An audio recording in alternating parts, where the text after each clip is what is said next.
પછી તમારા કુળમાં પૂજાય કે ન પૂજાય એનાથી મેલડીને કાંઈ લેવા દેવા નથી.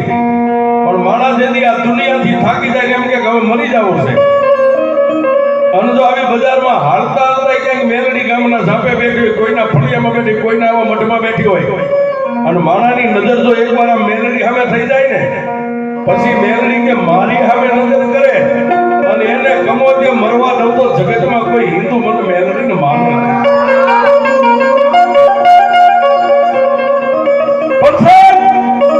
આ કળિયુગનો દાખલો હમણાં કોરોનાના 2 કેસ ગયા ને, આ છેલ્લે જે માણસને ઓક્સિજન ઘટી જતું, કોઈ હોસ્પિટલ આવકારો ન આપે, અરે કોઈ ડોક્ટર જેનું બાવકો ન પકડે છે. જેથી આજનું આપણો ઘેનાસાનું બરવાળા અને બરવાળાની સરકારી હોસ્પિટલની મારી પાસે એક રોધારીભાઈ પોતાના બાળકને લઈને આવી, પોતાનો દીકરો 20 વર્ષનો છે.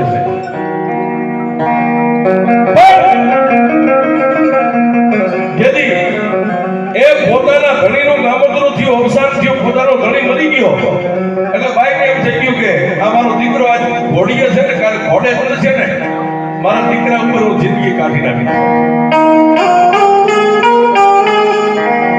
અને દીકરાને જેથી કોરોના ભયડો લઈ ગયો સાહેબ,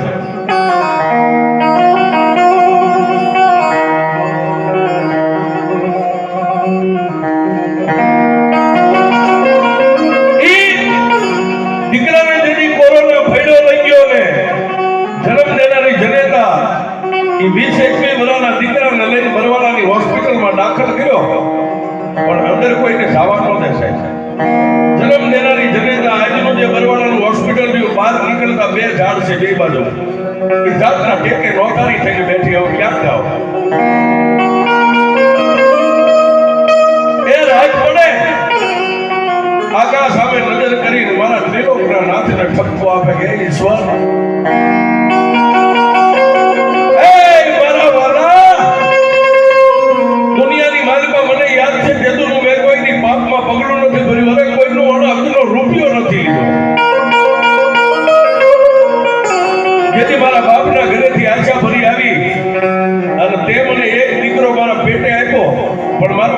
સતત તો તે શીખવી લીધું, પણ છતાંય મને એમ થયું કે એક દીકરાની માથે હું જિંદગી જીતી જાય.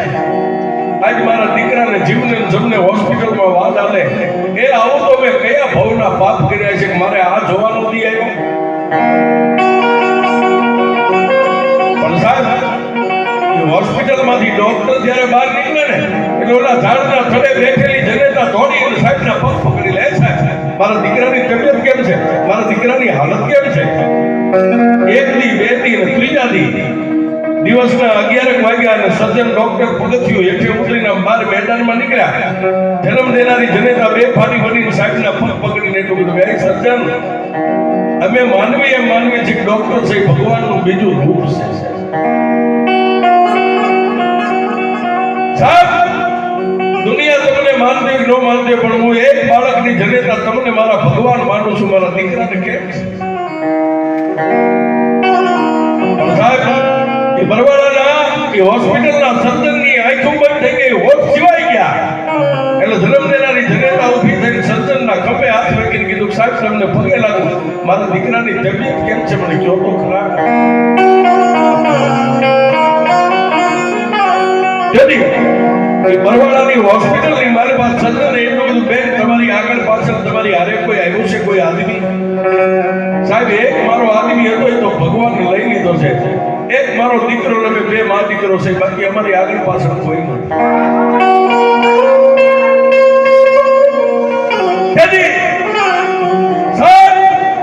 એ પથ્થર જેવું કાળજું કરીને સજ્જનની આંખની મારી બાહુડા પડી ગયા. સજ્જન એટલું બધું, એ માં, એ જન્મ દેનારી, એ જનેતા, તને હું મૂકતો. પણ માએ ફરી વાર હાથ જોડીને કીધું, સાહેબ જે તમારે કહેવું હોય, મને મારા દીકરાની તબિયત, મારા દીકરાની હાલત, આજ 3 દિવસથી મેં મારા દીકરાનું મોઢું નથી જોયું. તેથી જેના હાથની મારી પાસે સજ્જનના હાથમાં પેન હતી, એ કલમનો ઘા કરી પેનને પડતી મેકીને સાહેબે બે હાથ જોડીને એટલું કીધું, એમાં તારો દીકરો જો કદાચ આજની હાજ પાડે ને તો તું દુનિયા જીતી જાય. આજની હાજ તારો દીકરો નહીં પાડે.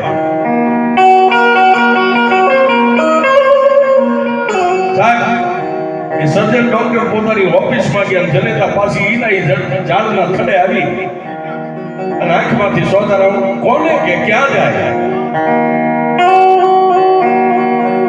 પણ સાહેબ કોઈ માણસ આજુબાજુમાં બેઠેલા એ આ બાઈને રોતી જોઈ અને બાજુમાં જઈને કીધું, હે બેન તમે આટલું બધું રોવો છો કેમ? કે ભાઈ રોવું નહીં તો શું કરું?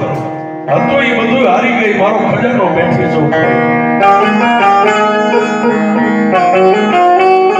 મારા એકના એક દીકરાને 3 દિવસ ત્યાં હોસ્પિટલના પગથિયા ચડાવ્યા, મેં મારા દીકરાનું મોઢું નથી જોયું. અને અત્યારે સર્જને એટલું કીધું, બેન તમારો દીકરો જો આજની હાંજ પાડે ને તો તમે જીતી જશો, નહીં તો તમે હારી જાઓ. પણ સાહેબ એ જન્મ દેનારી જનેતાને રૂડું મનાવવા માટે ઓલા માણસે એટલું કીધું, બેન એ રોતાને સાના રાખે ને એવી 5 ગામના સિવાડાય નદી મુગલપુરના ઢોરે મેરડી બેઠી છે, એ બીજા કોઈને નહીં. એ મારી કાળી નાગણીને ફરિયાદ કરી, તારા દીકરાને મારી મેરડી કાઈ નહીં.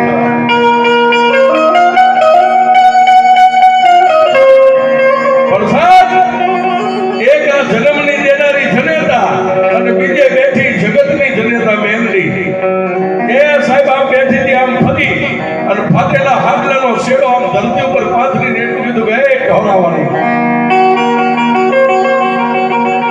તારા મુગલપુરને મેં કોઈની જોયું નથી, તું મેરડી કેવી ત્યાં બેઠી જો તને મેં જોઈ નથી.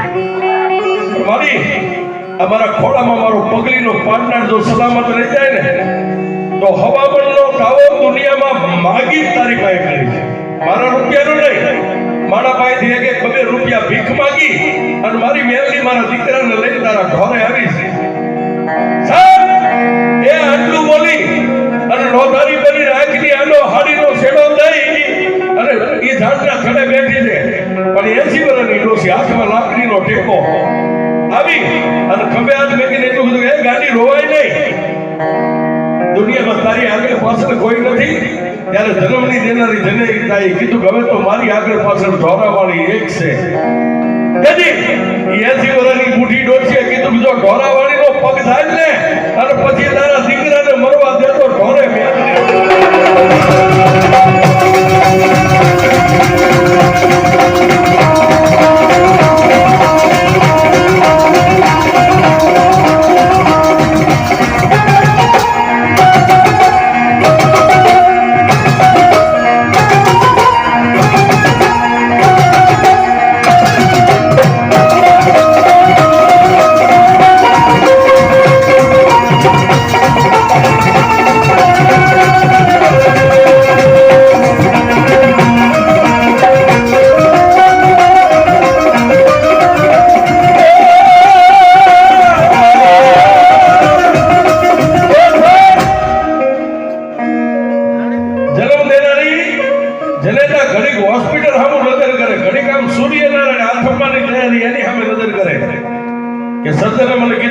આજની સંધ્યા જો વીતી જાય તો તમે જીતી જશો. હોસ્પિટલની સામે જોવે, સૂર્યની સામે જોવે, પણ સૂર્ય અડધો ડૂબી ગયો ને અડધો સૂર્યનું અજવાળું પડતું. જનેતાનું કાળજું થડાક કોથડાક થડાક કોથડાક થડાક કોથડાક. એ સૂર્યનારાયણની જરીક થોડીક બોર મારી રહી કે ઓલી જે ડોસી આવી હતી ને ઈ ડોસી આમ દવાખાનાની મારફતે લાકડીના ઠેકે નીકળી અને આવીને ઓલી બાઈને ખંભે હાથ મેકીને કીધું, કા બેટા સૂર્ય આંખો મારી તમે ક્યાંથી આવ્યા?